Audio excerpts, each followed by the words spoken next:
Experimentor, tu seguridad es muy importante para nosotros, así que recuerda lo siguiente.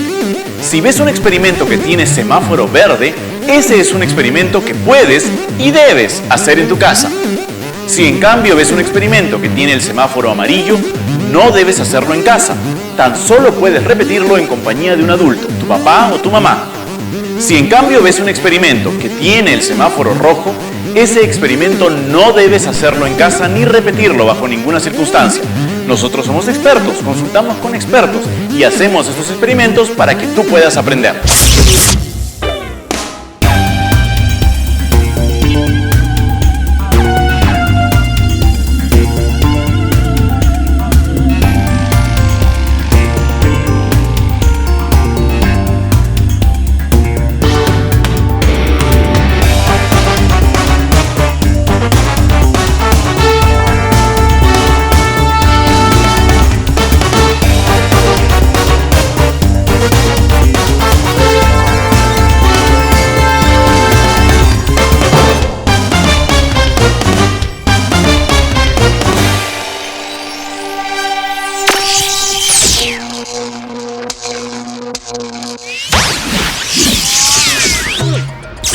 Hoy día vamos a aprender muchas cosas nuevas.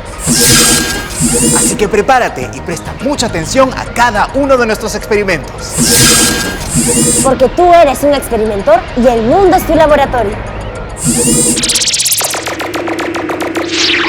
Experimentores, ¿a quién no le gusta ir al cine? A mí me encanta sentarse en la sala, que baje la luz y que empiecen las aventuras de nuestros personajes favoritos, enormes en la pantalla como imágenes en movimiento.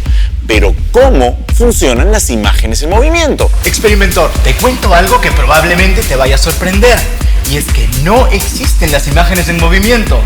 Así es, los personajes que vemos en la pantalla en realidad no se están moviendo. Lo que sucede en realidad es que el cine es una sucesión de imágenes fijas en movimiento. Es decir, son fotografías con una ligera diferencia que al pasar tan rápido crea la ilusión de movimiento. Así es, quien primero estudió esto fueron científicos en Francia y en Inglaterra a finales del siglo XIX. Y los hermanos Lumière fueron los primeros que lo pusieron en acción en el cine como ahora lo conocemos. Fíjate, tenemos acá algunas de las primeras imágenes que tomaron los Lumière. Eran escenas de fábricas, de gente caminando por la calle. Eran fotos fijas que al pasarse rápidamente una tras otra, como vamos a hacer ahora, creaban la ilusión de que se estaban moviendo los objetos. Cada foto es ligeramente diferente y cuando las movemos parece que las personas que están en las fotos se están moviendo. Así es, y ahora te vamos a mostrar un poco más acerca de este fenómeno que permite que exista el cine. Y para eso te invitamos a acompañarnos a todos nuestros siguientes experimentos. Experimentor, esto es un taumatropo casero. Sirve para demostrar la persistencia de la visión. Parece que hay un pajarito enjaulado, pero en realidad hay una jaula de un lado y un pajarito de la otra, como puedes apreciar. El primero que construyó uno fue John Ayrton, que lo presentó al Colegio de Físicos de Londres en 1842 y es ideal para demostrar el principio de persistencia de la visión. Así es, experimentores, y ahora te vamos a enseñar a hacer tu propio taumatropo casero. Lo único que necesitas es un pedazo de cartulina cortado en forma circular como esta y al cual te vamos a pedir que le hagas dos dibujos, uno de un lado y uno del otro. Por ejemplo, aquí tenemos uno en donde hemos dibujado un corazón y del otro lado hemos dibujado una flecha. Para terminar el taumatropo lo que tienes que hacer es agarrar una cañita y con ayuda de una cinta adhesiva la pegas para poder hacerla girar. Y aquí tenemos un montón de taumatropos que hemos construido. Por ejemplo, acá tengo uno que tiene de un lado unas ramas y del otro lado un pajarito. A la hora de girar, vamos a ver qué es lo que pasa. Da la sensación de que el pajarito está parado en las ramas. Yo tengo uno aquí que también es muy divertido. De un lado tiene un niño y del otro lado tiene unos globos. Veamos qué pasa cuando lo hacemos girar. Muy bien, aquí también tenemos el mismo dibujo que utilizamos como un ejemplo al inicio, un corazón de un lado y una flecha del otro. En el momento de girarlo da la sensación de que la flecha ha atravesado el corazón. Y aquí tengo uno que te puede interesar mucho, Ricardo. ¿Ok? Porque de un lado tenemos una persona sin pelo y de otro lado tenemos un montón de pelo. ¿Quieres ver cómo se vería la persona con pelo? Lo hacemos girar. Volviendo al tema científico y dejando de lado los chistes, tengo que contarte que lo que ocurre es que cada una de estas imágenes se imprime en nuestro cerebro brevemente. Luego, cuando la imagen gira y vemos la siguiente, la memoria de la imagen anterior se mezcla y creemos que ambas imágenes se están convirtiendo en una. De hecho, si ves hasta 10 imágenes sucesivas, podemos empezar a creer que estamos viendo una imagen en movimiento. Te cuento, experimentor, que así es como funcionan las películas. Es solo una sucesión de imágenes una tras otra, solo que a diferencia de nuestro experimento no utilizan solo 2, sino hasta 24 imágenes por segundo. Por eso la sensación del movimiento es mucho más fluida. Y si quieres seguir aprendiendo acerca de la persistencia de la visión, mira el siguiente experimento. El fenómeno de la persistencia retiniana nos puede servir para hacer unas ilusiones ópticas muy interesantes. Por ejemplo, mira estos discos que tenemos aquí, Jelly y yo. Tienen muchos dibujos en la circunferencia y se ven un poco raros. Es que no han sido creados para ser vistos así. Lo que vamos a hacer es hacerlos girar a velocidad y vamos a colocar delante de ellos una luz estroboscópica, que es esta que está encima de la mesa. La luz estroboscópica se enciende y se apaga muchas veces por segundo y eso va a permitir que pase algo muy interesante con el disco. Vamos a ver. Luces, por favor.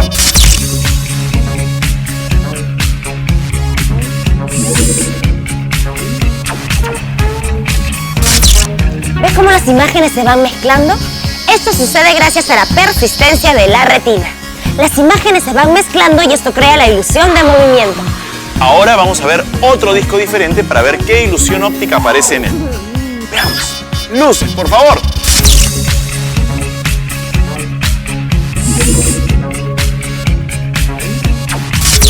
Fíjate, las imágenes son todas ligeramente diferentes.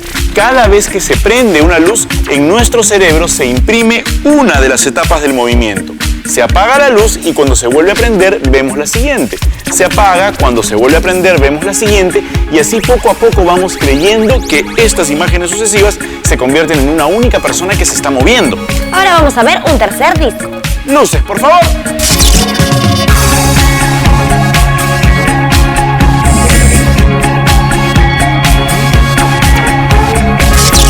¿Has visto qué fácil es engañar a nuestro cerebro? Si esto te pareció sorprendente, no te pierdas nuestro siguiente experimento. La persistencia de la visión, que es de lo que venimos hablando, nos ayuda a ver cosas donde no hay, como por ejemplo el movimiento en el caso del cine. Pero también nos puede engañar para que ocurra algo como esto. Mira, tengo aquí una linterna que cuando la enciendo genera un punto. Sin embargo, cuando la muevo de lado a lado, cada vez más rápido, voy engañando a mi visión y eventualmente parece que estoy viendo una línea, cuando en realidad hay tan solo un punto. Eso es exactamente lo que ocurre con un juguete como este. Si te das cuenta, en este juguete hay un aro de plástico y alrededor del aro de plástico hay una serie de pequeños focos o lámparas. 1, 2, 3, 4, 5, 6, 7, 8 y 9. Cuando se encienden, deberían generar tan solo un punto. Pero mira lo que ocurre en este caso.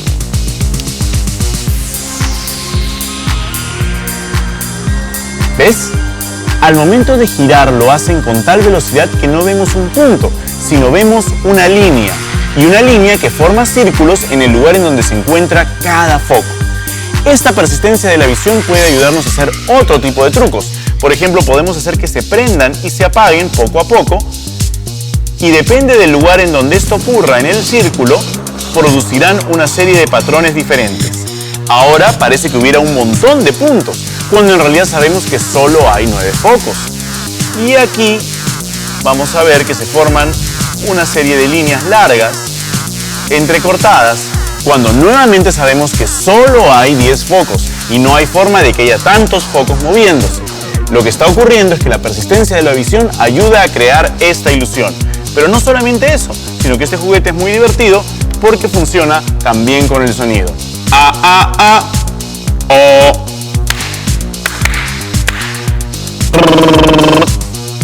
Sigue experimentando con la persistencia de la visión, porque recuerda, tú eres un experimentor y el mundo es tu laboratorio. Experimentor, Como puedes ver, tenemos un proyector en el estudio que está lanzando una imagen hacia atrás. No la podemos ver claramente porque no tenemos un ecran. Sin embargo, ese no es un problema para nosotros los experimentores, porque el día de hoy te vamos a enseñar cómo, gracias a la persistencia de la visión, vamos a poder ver la imagen como si estuviese suspendida en el aire, solamente con la ayuda de una varilla como la que tengo aquí. Presta mucha atención a lo que voy a hacer. ¡Luces, por favor!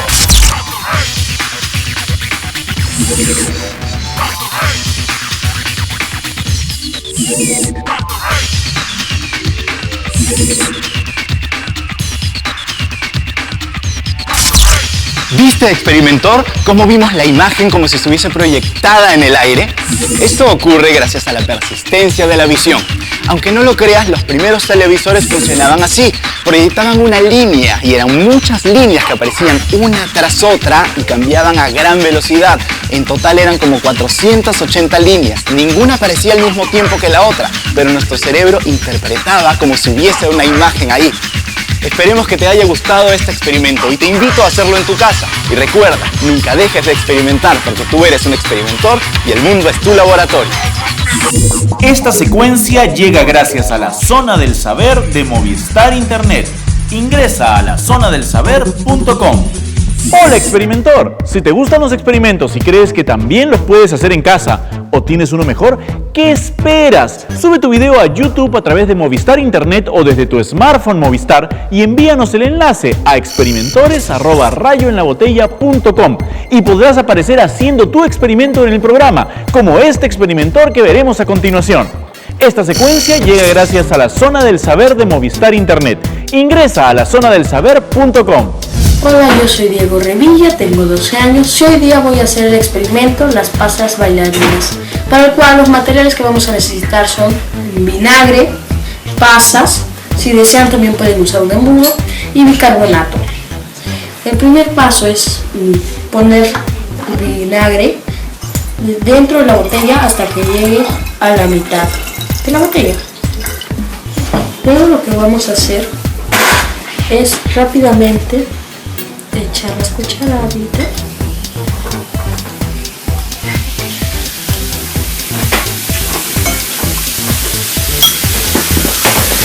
Veamos.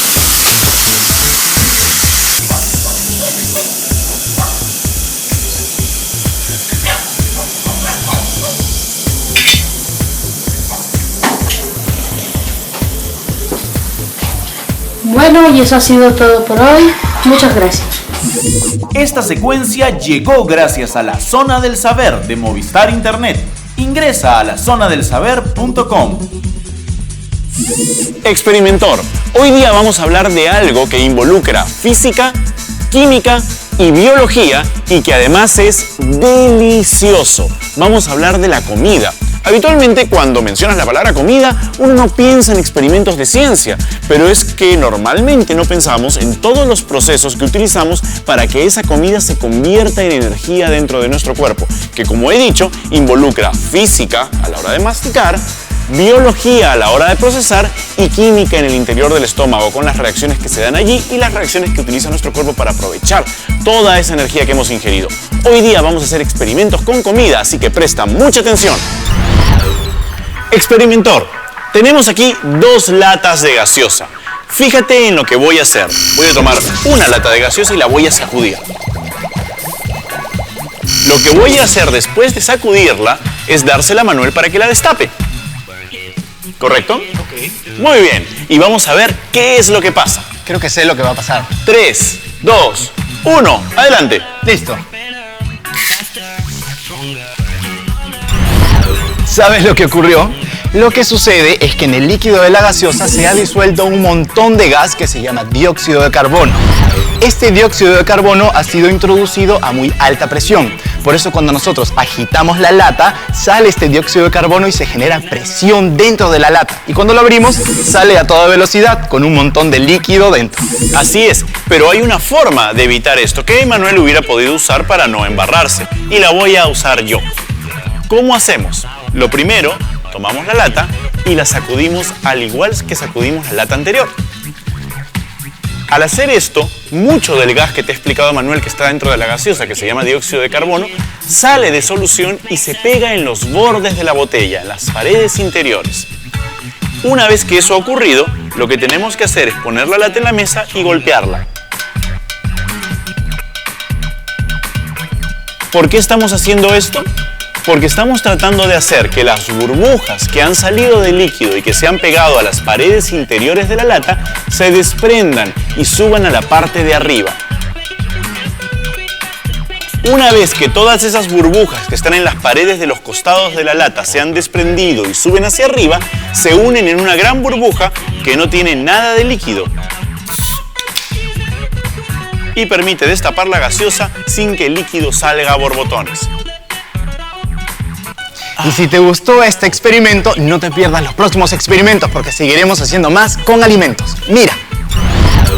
Experimentores, miren lo que tenemos aquí. ¿Lo reconocen? Es un hueso de pollo. Pero miren qué es lo que pasa cuando yo tomo este hueso de acá, que es de pollo también, y lo doblo. ¿Ven? ¿Cómo es posible que el hueso, siendo una de las partes más duras de cualquier tipo de organismo, se doble con tanta facilidad como si fuera un jeve? Lo que ocurre es que una de las cosas que le da solidez a un hueso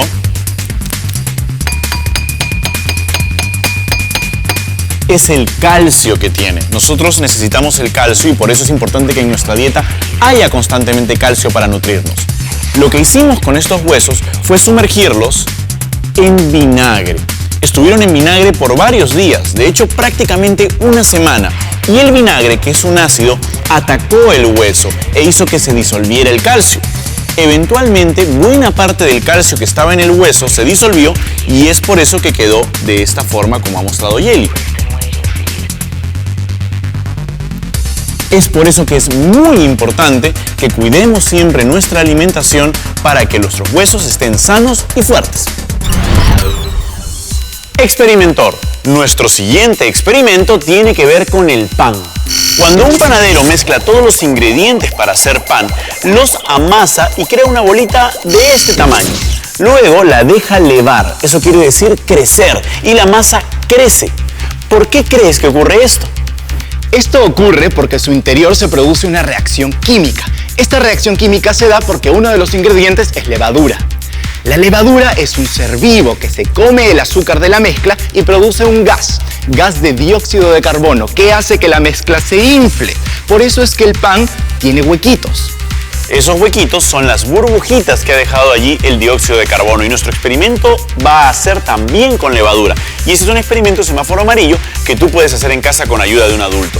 Y para hacerlo tenemos levadura, que luego hemos disuelto en agua tibia, como ves acá, jabón líquido, colorante de comida y finalmente agua oxigenada de 20 volúmenes. Lo primero que vamos a hacer es, vamos a colocar en la botella de plástico el agua oxigenada. Ahora echamos unas gotitas de colorante de comida y una cucharadita de jabón. Ahora los mezclamos bien y nos ponemos nuestros lentes de protección. El último paso es añadir la levadura. Presta atención a la reacción. 3, 2, 1, va.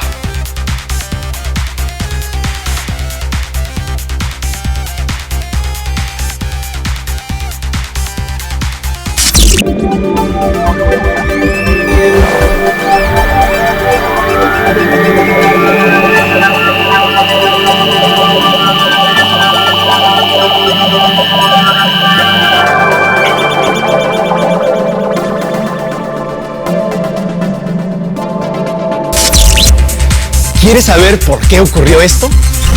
De la misma forma que la levadura infla el pan llenándolo de dióxido de carbono, también permite que el agua oxigenada se descomponga.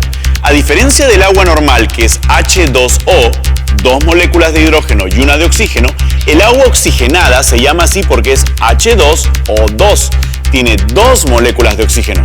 La levadura hace que esta molécula extra se vaya volando. Es por eso que sale oxígeno y lo que queda es agua que se calienta y hierve haciendo vapor, que hace que el jabón cree toda esta espuma. Esperemos que te haya gustado este experimento. Ahora presta atención al próximo experimento con comida. Seguramente alguna vez has visto esto. Es un envase de yogur y está hecho de plástico, que está hecho de polímeros. Estoy seguro que lo que no sabías es que este plástico tiene memoria. Así es, pero no una memoria como la nuestra que nos permite acordarnos de cosas. El plástico tiene una memoria de lo que fue antes de ser un envase.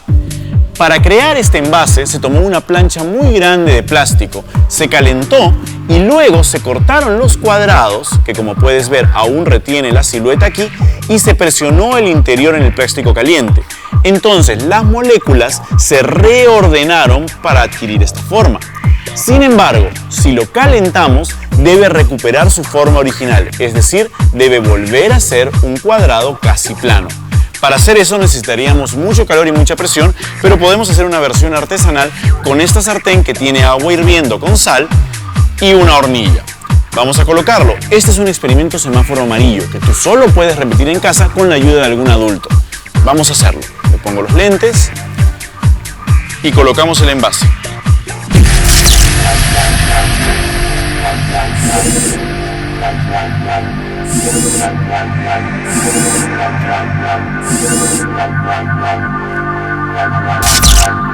Vamos a apagar el fuego porque nuestro envase de yogur ya recordó cómo era, se ha vuelto plano nuevamente.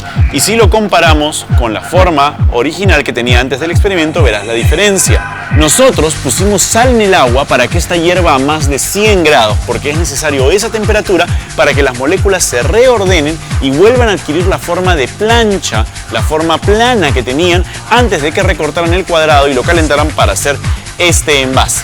Y así hemos aprendido un poco más acerca de los polímeros. Presta atención al siguiente experimento. Experimentores, miren lo que tenemos aquí. Esto es una gaseosa. Estoy segura que muchos de ustedes han visto una y también la han tomado. Y miren el color de esta gaseosa. Es un color muy oscuro, pero en realidad se trata de una ilusión. ¿Quieres saber por qué? Presta atención al siguiente experimento e intenta hacerlo en tu casa porque es de semáforo verde.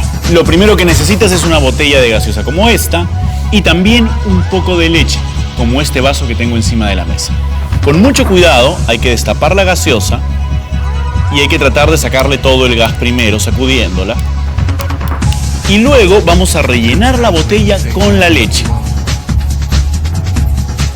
Hay que hacerlo de a pocos para que no se rebalse.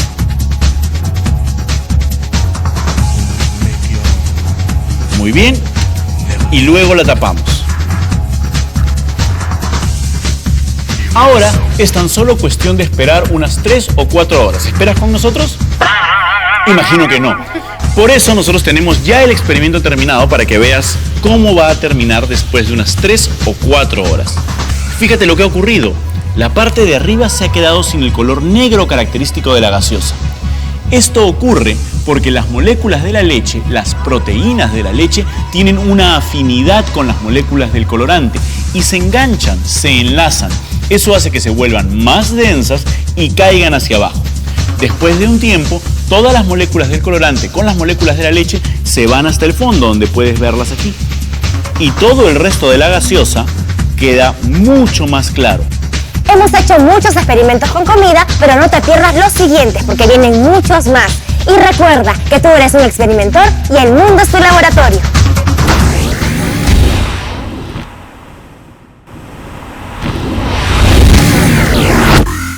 Seguimos experimentando con la comida, cosa que es muy divertida, pero tú no debes hacer a menos que seas un experimentor y estés tratando de aprender todo acerca del mundo que nos rodea. Y ahora vamos a experimentar con unos huevos que tenemos aquí. Y para eso, Manuel va a realizar una peligrosísima prueba. Así es, experimentor, mira lo que tenemos aquí. Tenemos un vaso de laboratorio que tiene agua hasta la mitad. Lo vamos a tapar con un pedazo de cartón como este. Y encima vamos a colocar un rollo del cartón como el de los papeles higiénicos. Así. Y ahora vamos a agarrar uno de los huevos y lo vamos a colocar encima del rollo. El reto consiste en lo siguiente. Tenemos que sacar el cartón y sin tocar el huevo hacer que este caiga dentro del vaso con agua. ¿Será posible? Vamos a ver. 3, 2, 1, ¡va!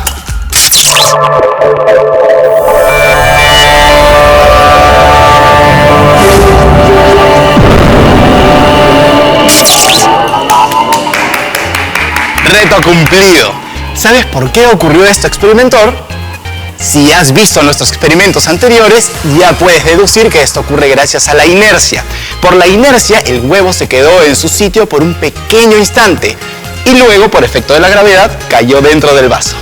Ahora, si confiamos en la inercia, que es una de las leyes del movimiento de Isaac Newton, deberíamos poder confiar en que podemos repetir el experimento con esto.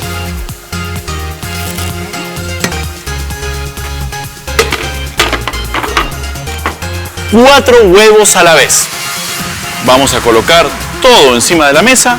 Vamos a colocar 1, 2, 3 y 4 huevos. Si todo está bien, vamos a poder retirar el cartón y no debería haber ningún problema. Los huevos deberían permanecer en el estado de reposo en el que se encuentran. ¿Listos? Listo. 3, 2, 1, ¡pa!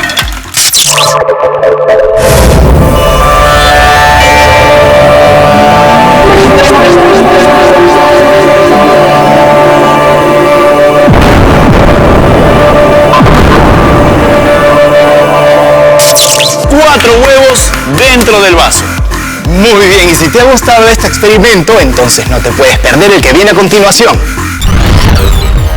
Seguimos jugando con la comida y tenemos encima de la mesa unas papas que son una fuente de carbohidratos importante para la dieta de millones de personas. Y también tenemos unas cañitas de plástico. Que no forman parte de la dieta de nadie porque es muy peligroso comer plástico. Muy peligroso comer plástico y el reto consiste en lo siguiente. Tenemos que agarrar la papa y atravesarla con la cañita. ¿Ustedes creen que eso sea posible? Vamos a comprobarlo. 3, 2, 1... No pude atravesar la papa con la cañita. ¿Ustedes creen que he fracasado como experimentora? Lo que ocurre es que nuestra experimentora no ha usado la ciencia. Vamos a volverlo a hacer. Y para eso vamos a tomar la cañita y vamos a colocar nuestro dedo pulgar aquí, evitando que el aire salga. Esa cantidad de aire que va a haber dentro de la cañita le va a dar estructura debido a la presión del aire y va a evitar que se doble. Vamos a probar. ¿Listos? 3, 2, 1.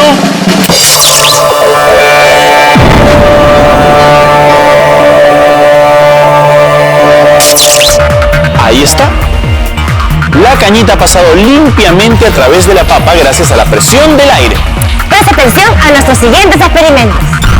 Experimentor, tengo aquí un plato de metal. El plato de metal está sujeto por 4 cadenas a un punto central en la parte de arriba. Si yo empiezo a darle vueltas de esta forma, se balancea. Y realmente, si utilizo mucha fuerza, puedo hacer esto. ¿Qué te parece nuestro experimento?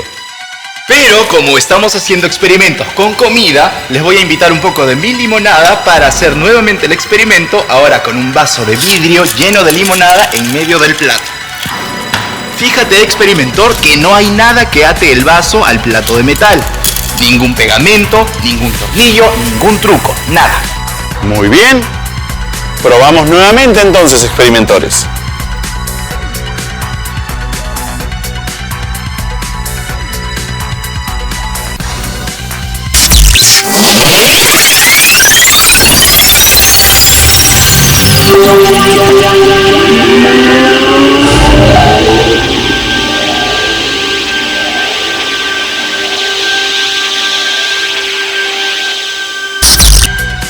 Y aquí está el vaso que no se cayó del plato.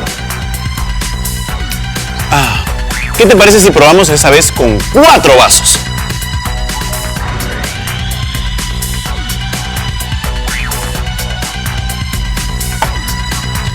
Voy a ser sumamente sinceros, experimentores. Esto nunca lo hemos hecho antes.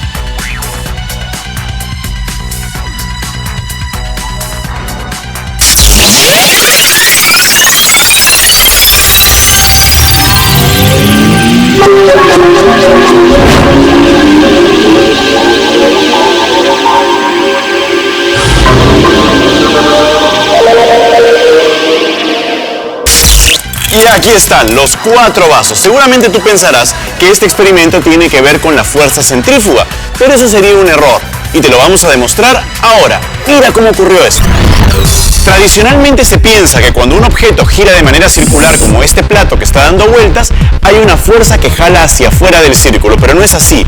Lo que hay es una fuerza que trata de mantener al plato en movimiento rectilíneo, en una línea tangencial al círculo. Y la fuerza centrípeta la hacemos con la cadena jalando hacia adentro. La resultante es el movimiento circular.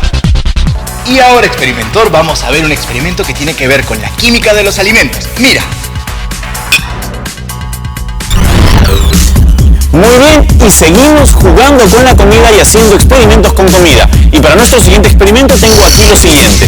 Encima de la mesa unos ositos de goma. Estoy seguro que alguna vez debes haber probado. Los ositos de goma son hechos mayormente de azúcar. El azúcar es una fuente de energía muy importante. Ahora lo que nosotros vamos a hacer es utilizar la ciencia para sacar todo el azúcar que está dentro y convertirlo en energía que vas a poder ver y oír en este experimento que se llama el salto mortal del oso de goma. Y para hacer el experimento necesitamos lo siguiente: clorato de potasio, que es un químico muy importante para liberar la energía del oso de goma, y nuestro parante de laboratorio con un tubo de ensayo y un mechero. Lo primero que vamos a hacer es colocar clorato de potasio dentro del tubo de ensayo. Hay que poner un poquito. Bueno, siempre se puede poner un poquito más, ¿no? Ahora, si queremos que el experimento salga muy bacán, podemos poner un poco más. Ya está. Lo siguiente que vamos a hacer es colocar nuestros lentes de protección, porque es un experimento semáforo rojo que no se puede repetir en casa. Y vamos a encender el mechero.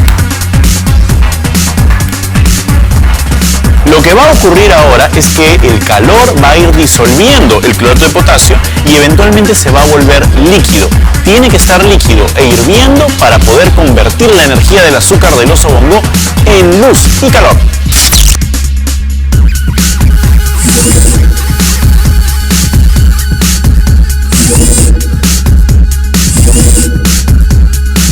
Muy bien, el clorato se ha vuelto líquido y está empezando a hervir. Me pongo mi otro guante de seguridad y lo que sigue es echar el oso de goma dentro del tubo de ensayo y hacer que se inicie la reacción. Vamos a ver luz y vamos a escuchar el sonido. 3, 2, 1, va.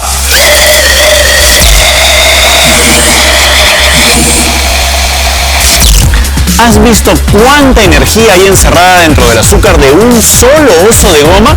Todo esto lo hemos aprendido experimentando con nuestra comida. Y tú recuerda seguir experimentando, porque eres un experimentor y el mundo es tu laboratorio.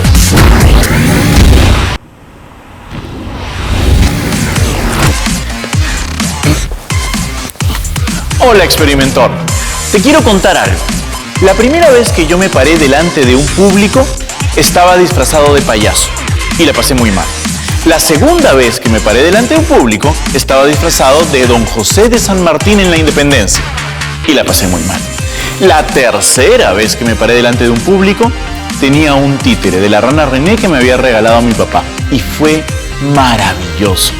Y descubrí que la gente que nos mira a veces encuentra en los objetos inanimados, a través de las personas que de verdad saben hacerlo, un universo enorme de personajes y una riqueza extraordinaria.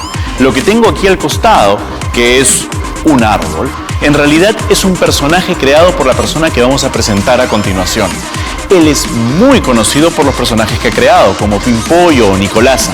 Es un extraordinario titiritero que tiene una enorme formación y hoy día vamos a conocerlo. Yo estoy muy contento de que me acompañen en el programa Ángel Calvo. Bienvenido al programa, gracias por estar aquí con los experimentores. ¿Cómo estás? Hola Pimpollo, ¿cómo estás? Pimpollo. Así es, Pimpollo, que además estamos del mismo color, Pimpollo, el día de hoy. Sí, mi papá me hizo ese color porque dice que es un color que a la gente le gusta mucho. De eso vamos a conversar en un momento, Pimpollo, pero primero quiero hablar con Ángel. Cuéntame, ¿cómo es que nace en ti con esta pasión por construir estos personajes y darles vida? Bueno, los títeres llegan por casualidad, ¿no? ¿Cómo así es esta casualidad? Bueno, yo estudié muchas carreras y todo, pues estudié para actor 5 años en una universidad. No solamente, o sea, has estudiado actuación, también has estudiado Derecho, ¿correcto? Comunicación social, Gerencia y Gestión Cultural, que son carreras. Y después entré 5 años a la Escuela de Artes, estudié teatro Y cuando aprendo a hacer títeres fue porque ya tenía hijas. Yo tenía 2 hijas, las llevé a ver un espectáculo de títeres. Y cuando vi al titiritero, quedé fascinado más yo que ellas. Dije, yo quiero hacer eso. Había llevado cursos de títeres en la escuela de teatro. Sí. Pero no había visto el espectáculo en sí de teatro. Y cuando lo vi me enamoré de eso y empecé a trabajar. Y me di cuenta que me faltaban muchas cosas para avanzar con los títeres y me metí a la universidad a estudiar escultura. Y la escultura te ayudó a crear los títeres, porque esos Volúmenes y materiales. Así es, porque estos los has creado tú, los has construido con tus propias manos. Por ejemplo, pimpollo, ¿cómo lo hiciste? ¿De qué material está hecho? Pimpollo está hecho básicamente de peluche, relleno con napa por dentro, con una cabeza de espuma. Hay que aprender a manejar los materiales. Los materiales son nobles en cuanto tú trabajes y investigues con ellos, ¿no? Y después me pasó una cosa curiosísima. Iba por Miraflores y pasé por una librería y vi un libro que me llamó la atención con unas rayitas y decía Psicología del color. Ya. Y entonces entré, compré el libro, me costó bastante caro, pues un libro pequeñito. Y el proyecto de hacer los pimpollos ya estaba en camino, los títeres ya estaban casi hechos. Él era de un azul intenso, Solimar era roja, y el otro títere, Roque, era amarillo. ¿Sí? Y cuando leí el libro de Psicología del Color, me tocó rehacerlos todos y cambiarle el color. Uno de los colores más queridos afectivamente es el color de pimpollos. Es el color que tú tienes en este momento. No en vano, la dirección de arte de este programa me ha colocado a mí este color y a Manuel amarillo y a Yeli el color morado que ella tiene, porque este es el color más querido. ¿Escucharon, Manuel y Yeli? Así es. Pero entonces hay una cosa acá que quiero como volver a presentar para nuestro público, nuestros experimentores. Y es que la información que tú utilizas para crear a tus muñecos proviene de muchas fuentes, pero que es muy importante leer, que es muy importante nutrirse porque de allí ha salido esta información acerca del color. Si no lees, cometes más errores que los que debes hacer. Yo, por ejemplo, contaba hace un rato que debo tener 800 títeres, de los cuales 300 me sirven. La mayoría no me sirven. ¿Por qué? Porque este trabajo es error, acierto. Claro. ¿Sí? Pero si no lees, es posible que los 800 hubieran sido un error. O que no te hubiera permitido aprender de los errores. Entonces, eso quisiera nuevamente recalcarles a todos siempre que conversamos con una persona que viene a contarnos acerca de su experiencia de vida creando algo, que el proceso consiste en probar, en experimentar, en aprender de lo que uno aprende una y otra vez. Porque además tú tienes cientos de creaciones. Y había algo que quería preguntarte, porque esto, Pimpollo, lo has creado tú íntegramente como los demás personajes, pero tenemos allí un muñeco que nos puede servir como pista para los chicos que están en la casa acerca de algo que ellos mismos pueden hacer para crear sus propios personajes. ¿Cómo así llega? Hola. Soy pedo. Tú eres perro. Pedo, sí. Perro. Tengo un problema con la lengua. Me estoy dando cuenta. Sí, pero soy chévere. Pero tienes un problema de paladar. De paladar. Ah, ok, perfecto. Este perrito, por ejemplo, es un perro chino, de los que venden en el mercado central, de los que traen por toneladas. Es un muñeco que uno podría conseguir en cualquier mercado. En y cualquier a ti te ha servido como punto inicial para tu creatividad. Claro, pero los compras, es un muñeco, viene cerrado, sellado, o sea, es un peluche cualquiera. Pero muy fácil, mira, con un pedacito de tela le haces un hueco atrás, le haces un paladar. Claro. ¿No? En este caso los ojos eran chiquititos, le puse unos ojos grandes, le puse una ceja, le di una personalidad, ya no se parece para nada al muñeco original chino, ¿no? Pero puedes empezar a crear, y este es un títere que no se maneja por la parte de abajo como Pimpollo, como ellos. Perdóname, vamos a compararlo, ¿no? Claro. Porque aquí la mano entra por la parte de abajo. Y es todo tu brazo, ¿no? El cuerpo es tu brazo. Manipulas los brazos con estas varillas de metal. Pero este muñeco se llama títere de mesa. Ya. Vamos a parar acá para que lo veas. Sí, claro. Y meto la mano por detrás de la cabeza y se llama de mesa porque lo trabajo sobre una mesa. Se ve la manipulación a la vista y en este caso ellos usan varilla. Él no necesita varilla. Claro. Soy un pedo que soy muy chévere y muy botida, papita, porque soy un pedo fedor. Claro. Y en la noche yo dado y los dadones me van corriendo. Ahora, cuéntame acerca de las personalidades de tus personajes, porque ahora que vamos viendo los demás que tenemos aquí encima de la mesa y a Pimpollo mismo, todos ellos tienen personalidades diferentes. Claro. Hablemos, por ejemplo, de este personaje que está aquí. El profesor Nuti. El profesor Nuti. Fue creado para trabajar con las comunidades nativas en el departamento de Madre de Dios, para una empresa extranjera. Y para eso tuve que investigar todo sobre la zona, qué nativos había, son los Jarambuk. Los Jarambuk. Sí, y hemos trabajado sobre ellos. Hay los petroglifos que están en el río Madre de Dios. Y él es un arqueólogo, antropólogo que trabaja en la zona. estábamos en la zona averiguando cosas. Yo he estado tratando de descubrir lo que hicieron los nativos en esa zona y grabaron muchas cosas en las piedras que estoy descubriendo. Decían, por ejemplo, que yo iba a venir a tu programa. Ah, sí. En los petroglifos había una inscripción que profetizaba el futuro. Es que eran los experimentores de la época. Muy bien.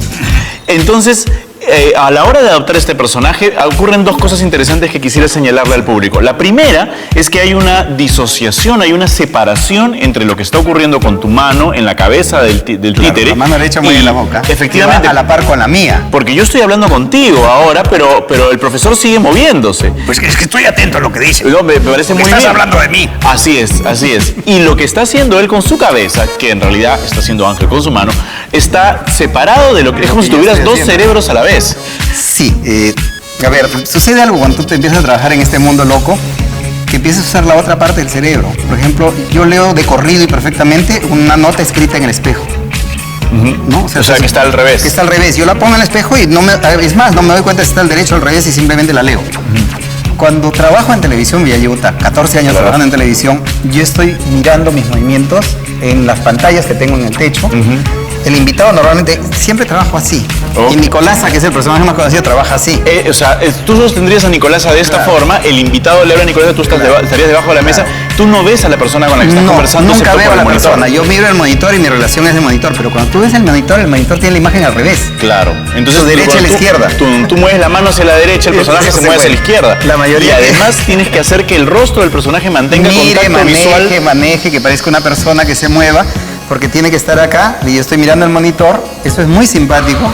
Al principio es una cosa de loco, porque yo movía para acá, el muñeco se iba para otro lado, pero con el tiempo aprendes a ver el mundo al revés, pero no te distorsionan. Después, hablando ya con un neurólogo, me decía, es fácil, tú empezaste a activar una cantidad de neuronas en tu cerebro y por eso puedes leer al revés con la facilidad que lees, ¿no? ¿Por qué? Porque te acostumbraste a voltear las imágenes en un monitor. Porque estás acostumbrado a trabajar al revés.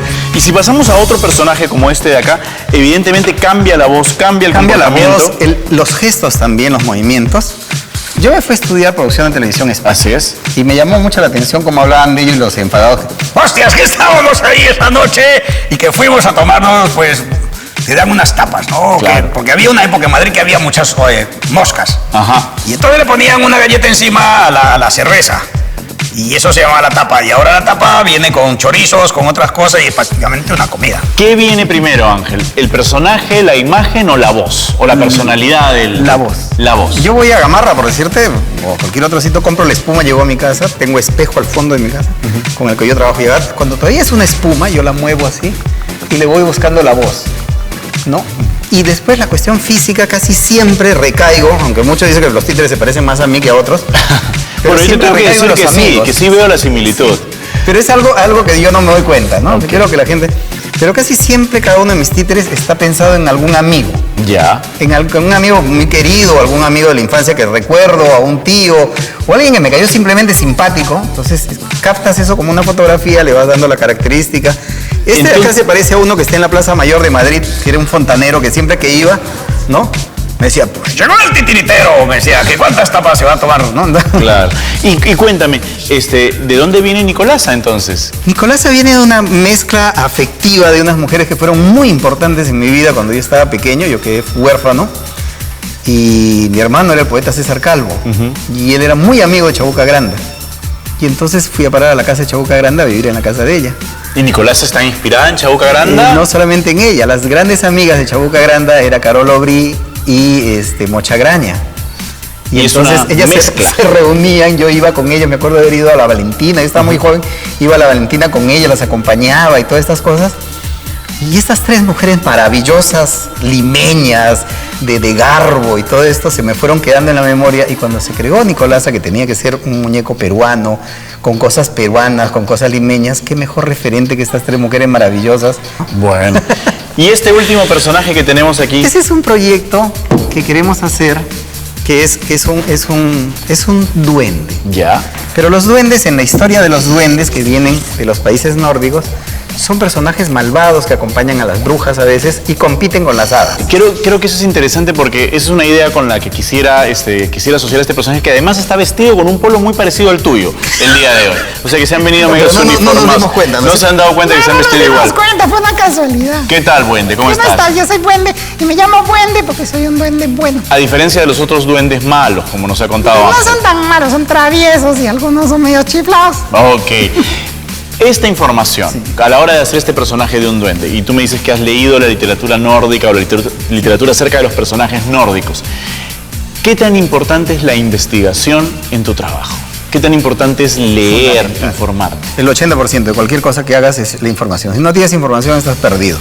Ahora, el que no sabe, y eso es lo que yo siempre le digo a los jóvenes, a los chicos que van a preguntarme, que siempre van de las universidades a entrevistarme, el que no sabe es porque no quiere. Cuando tú eras chico, yo era chico, teníamos que ir a la biblioteca a esperar, sacar una ficha, llegábamos donde una señora muy amable nos atendía. No, y a veces... no es cierto, porque internet hay hace 5 años cuando yo era chico.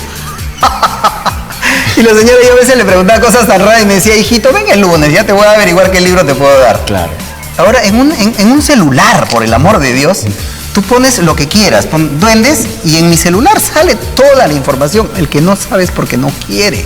Y leer, buscar información, es investigar. lo más fácil del mundo en este día. Y es fundamental para tu trabajo y creo que es fundamental para todo, para el ser humano. Entonces, hemos hablado de muchas cosas hoy día. Hemos hablado de cómo se crean los personajes, hemos hablado de cómo aparecen las voces, de los referentes. Hemos hablado del trabajo, la preparación necesaria para hacer el tipo de trabajo que tú haces y finalmente de la importancia de la lectura, de la investigación y el valor del error, de hacer cosas y equivocarse y luego corregir para crecer y mejorar. No derrotarte. Por supuesto que no. Si tú te derrotas al primer error que cometiste, a la primera falla, te perdiste. Para muestra basta un botón. ¿Tú tienes cuántos muñecos en operación? Me dijiste que funcionaron unos 300. 300. ¿Y cuántos tienes por el proceso de construir? Más de 500, a medio hacer. Más de 500 aparte de los 300. Claro. O sea, 800 proyectos que tomó hacer para llegar a los personajes que todos ustedes quieren y conocen. Muchas gracias, Ángel, por acompañarnos en el programa. Gracias, Buende. Gracias a Pimpollo. Gracias al profesor Nuti. Gracias a todos los personajes que nos han acompañado el día de hoy. ¿Y el helado que me dijiste? Ahora te lo doy después en los cortes comerciales. Ya. Chao, entonces vamos a corte para comerme el helado. Muchas gracias. Son fotografías que tienen una ligera diferencia y al pasar tan rápido. Seguimos. ¿De qué viene la risa? Espera, ¿De qué viene la risa? yo voy a hablar primero. Así es, experimentores. Y ahora te vamos a enseñar a hacer tu propio traumatropo casero. Seguimos jugando. ¿Te parece un poco difícil de creer? El avión. El avión.